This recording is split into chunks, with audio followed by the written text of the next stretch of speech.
G'day guys, welcome to the round 6 review for Supercoach 2022. And over Anzac Day weekend, we scored 2,200 flat, which I think is a really good score considering what we did to the team. We did something quite risky, and you guys will see exactly what in the next few minutes, I suppose. But yeah, top 17% score, which is pretty good. Only dropped about 700 spots, and I'm going to take that every day of the week. Top 3% overall, so that's fine. We're going to keep pushing, and we're going to make some really serious decisions this week. I'm not going to waste any more time. We're going to get stuck straight into the team. So, something you guys will know straight away is, well, not only do I have a bit of a pod here that's served me pretty well, but I've actually got 505k in the bank. And yeah, that'll have a lot to do with my trades this week. And yes, we are going for a double upgrade, which is the perfect time to do it, I reckon. But we'll get stuck straight into the team before we assess that. And yeah, Sinclair, unbelievable. I traded him in as a bit of a pod for Aaron Hall. Worked out on about 10, I think, at quarter time, which is really alarming. And then he was on 100 at three-quarter time, but he just couldn't really finish off his hard work. So yeah, in the middle of the game, just looked really good, especially in that second and third quarter. He's going to be a good pick, I reckon. Hopefully he can consistently almost be D1 for me if Hewitt isn't already. But yeah, I'm really happy with this pick. Jack Crisp, I watched him yesterday at Essendon versus Collingwood Anzac Day match. Yeah, it was heartbreaking as an Essendon supporter. Nothing worse than watching your team drop one against Collingwood on Anzac Day. But Crisp was really good. Just thought he butchered it a little bit. But yeah, playing in the midfield a little bit and doing some good things. So he's going to be a consistent scorer. And yeah, I'll take him that every day of the week. Hewitt, unbelievable. He's 117. Wow, that's a really good average. We paid nothing for him, 399k. So, geez, what a steal he's been. So really happy with Hewitt. I said he'd be D2 last week at the end of the year. At the end of this week, I think he's pretty much D1 if it's not Sinclair. So I'm really happy with this. Maybe Doherty's D1. I'm not sure, but Hewitt's just playing unbelievable footy right now. So we love what he's doing. Just dominating the midfield. And yeah, that's what we want to see. Jane Short responded. Love watching him play on the G. Just such an open field for him. So many switch kicks. A lot of kicks. Just a little bit not really that tidy disposal-wise. So I thought he's a bit unders there. For how good he was playing, I thought he would be way better than a 111. Nonetheless, you're taking that every day of the week. That's fine. Dacos started really slow but lifted his game up in the second half. He's going to be just a solid selection throughout the season until the buys. I'm going to hold him for as long as I can just because he's just such a good scorer on field as a rookie, so we like that. And O'Driscoll, I can't believe this, so no Chapman, no Young. You think you'd benefit from that. Maybe it was the opposite. Maybe it was actually affecting him a little bit like why I started Ridley this year with Callie. Maybe I thought that would free him up, but it's actually made things worse. And yeah, just on Ridley while I'm talking about him, I traded him out 2 weeks ago, and since then he's gone 85 and 82, I think. So, yeah, that was a good move in hindsight. The role's just not there. So, yeah, getting rid of him was a good move nonetheless. But, yeah, O'Driscoll, really disappointing. I think he holds his spot. He looks fantastic off the wing there, playing really good footy. So, yeah, he's a good rookie to have. And I'm very reluctant on him playing this week because we lost Paddy McCartan. Gee, this was really unfortunate for him. Nothing worse to see, as not, all Supercoach aside, as a spectator, to see somebody that's worked so hard off field to deal with his concussion problems, to see it occur again. And I speak for everybody when I say this, but we wish the absolute best for Paddy. It was heartbreaking seeing him in the rooms. Disbelief, and hopefully he's not out for too long. Yeah, I really feel for him, and he's done a lot of hard work, and at times I think he's looked like an all-Australian centre-half back, the way he intercepts it. So, yeah, he's a superb talent and, really unfortunate. Hopefully he responds and comes back in great fashion because he deserves all the best. So, yeah, really unfortunate for Paddy there. SDK was good. Maybe almost a field option, I reckon. He's doing well. Probably not. Good coverage if McCartan doesn't get up and O'Driscoll doesn't get up. That'd be a bit of a shit show. But, yeah, rookies are doing pretty well in defence. So, yeah, we like that. Midfield, well, look at this. Oh, my goodness. McRae, so he was on, what was he on? I think he was on about 40 or 50 at quarter time. unbelievable. I just need to VC him, but then apparently he was playing ruck. Don't know. Didn't see much of the game, but yeah, this is really disappointing. You fall back on Neil against his history against Gold Coast. That's irrelevant, 108. But you're taking that because it was a really hard week to nail the captaincy. I think probably less than 10% of the competition would have got a good captaincy unless you chuck the C on Steele or Oliver. I know a few did that, but I have neither of them. So, yeah, that's a really big problem for me. But, yeah, no, Neil, it's just whatever. He's been a good pick. I don't think he'll score that bad most of the time. He's usually quite reliable. So, yeah, he'll be fine. And Tuke Miller, he's someone that I really am starting to worry about. I don't know. He started like a bloody house on fire.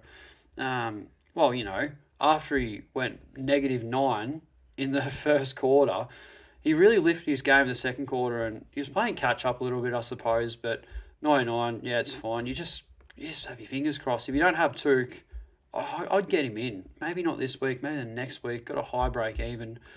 What is his break even? 130. Oh, if you want to get Tuke in this week, if you've got like Steele and Oliver, I don't see why not, because this bloke is so much better than a 110 average. I can't even stress that enough. So disappointing there. Dunkley went off. That's really good. Everyone's got him.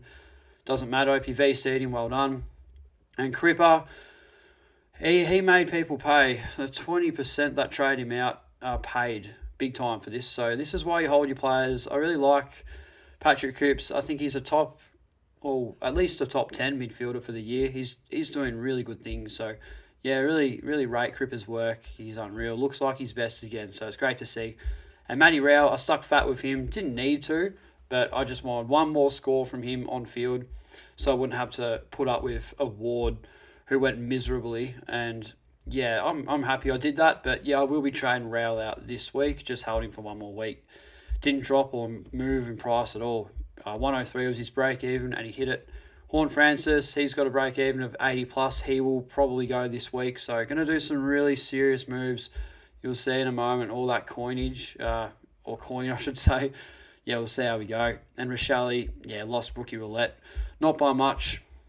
And the rookies on the bench weren't too flash anyway. But this is where you guys will see the big move. So I was on the phone with DR on Saturday, and it only took him about 5 minutes of convincing for me to go, yep, I'm doing this. So, yeah, full credit to DR. He's an absolute genius. And, yeah, it's not that I copied him, but I just really took his advice because he's been one of the best super coaches in, ever for a reason. So, yeah, I dropped Brodie Grundy. So, yeah, Bruce went off on Friday night. And you're thinking, I'd bank that. And then Dixon was injured for 1 to 2 weeks, but for a reason. So the Supercoach gods have called us out here, and they want us to utilise this. So I traded out Brodie Grundy for Roses, who I think we get this week. He's on the bubble, 74 average, so that's fine. But yeah, I banked all this coin so I can make some pretty crazy moves. And yeah, ironically, Grundy's out for knee injury for 12 weeks, and that was after I'd already traded him. So, yeah, good things just keep happening. I don't know what's going on with me and my team this year, but yeah, a lot is just going right. Sure, I've lost a couple of battles of rookie roulette and butchered the captaincy a couple of times as well, but all that aside, I'm having a really good year. So I'm starting to think, when's my luck going to run out? I'm a little bit worried. I think Bruce could burn me. His Witt's going to go down. He's doing way too good. So, yeah, Jared Witts, I think I'm going to keep him as R2 this year, and I do plan on trying to get Bruce into Gorn later on. So, yeah, that's sort of how we're rolling at the moment. So, yeah, big decisions you'll see in my trade plans in a minute, exactly what I'm going to do. It's probably pretty obvious by now.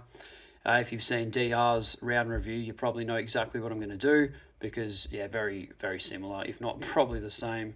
Forward line, Heaney, he was fine, 81, probably as bad as it gets from him, so don't worry, Heaney owners, he will come good. Well, he is good, he will respond next week, no doubt about it. Brodie's a keeper, 99.8 average, really just unbelievable. Paid 200k for the bloke. That is as good as a selection as you could possibly ask for. Zach Butters, don't stress here if you own him either. Had Gastro. I think we all know that that was always going to happen. I think it's all onwards and upwards from here on with Zachy Butters. Canelio, he's probably one where I don't really consider a keeper. He would be maybe my last upgrade target, the one that I get rid of over the buys, but he's doing fine. It's just whatever with Canelio, but yeah, he's definitely not a top six forward, so. And neither is Cherry. He will go very soon. What's his break even? 30. So he's got a bit of coin to make. We'll hold him for 2 or 3 weeks, but yeah, he's nearly done. Hayes, gee, this sucks, doesn't it? He finally got picked up by an AFL club, and yeah, keep in mind he looks unbelievable, playing seriously good footy. Yeah, St Kilda got an absolute steal there. I think they've already offered him a contract. Unbelievable to see. It's good. Yeah, he's got good support at the club. We wish him all the best, but unfortunately he's on the chopping block in a Supercoach sense. And Roses just touched on him before. And I missed Nick Martin. So, yeah, went to this game, as I touched on before, with Crisp. And there is no player for Essendon that looks more composed than Martin. So I'm watching Parrish get 30 in a half, but probably kicking at 40% by foot, and then Dylan Shield making some just rubbish decisions out of the midfield, just throwing it on the boot they are. And then here's Nick Martin. He just steadies the ship. He's one of the best decision makers for our team, and if he wasn't playing this year, we'd probably be last. We're just playing that bad. So Nick Martin, I'm going to hold him for as long as possible. Maybe my last upgrade. I think I let go of Canelio before Martin at this point. He's just playing unreal. So, yeah, that's the team, and we're looking really good. So, what are my trades for this week? Well, this is what we're going to do. So, yeah, very similar to what DR has done. Oliver and Steele are coming in. So, Oliver went 168 and Steele went 140. I'm getting these guys in. I don't want to muck around. And Hayes is solo rucking for pretty much another 10 weeks. So, yeah, all these guys on the chopping block. Rao's been a bit disappointing, but, yeah, finished off on a high. And then, yeah, these two can go. I will hold Rochelle. It's unfortunate because I'm 20k too short to... Well, instead of trading out Rao, I could go Rochelle. But then, yeah, I'm just a little bit short. I can't do so. So, yeah, I'd love to hold Rao at M8. That would be as good as a luxury as you could ask for. But yeah, these will be my trades, and I'm really bloody happy with them because the midfield is just going to look so stacked. And it's if Witts and Bruce can keep their shit together, I think we're in for a huge season. So I'm really bullish on this team. So O'Driscoll and DeConning, I can use McCartan as a loophole. He plays the last game on Sunday, so he could be a really good captaincy loophole, seeing that, Oliver, Steele, McRae, they all play pretty late, but I'll VC McRae, VC Steele for McRae this week, hoping that McRae goes off against Essendon. He usually does. He's got a great record, so that's pretty safe and conservative. Looking really good. And Hayes can piss off on the bench. And yeah, this is the forward line here. Don't need to do anything there. So I'm really happy with this team.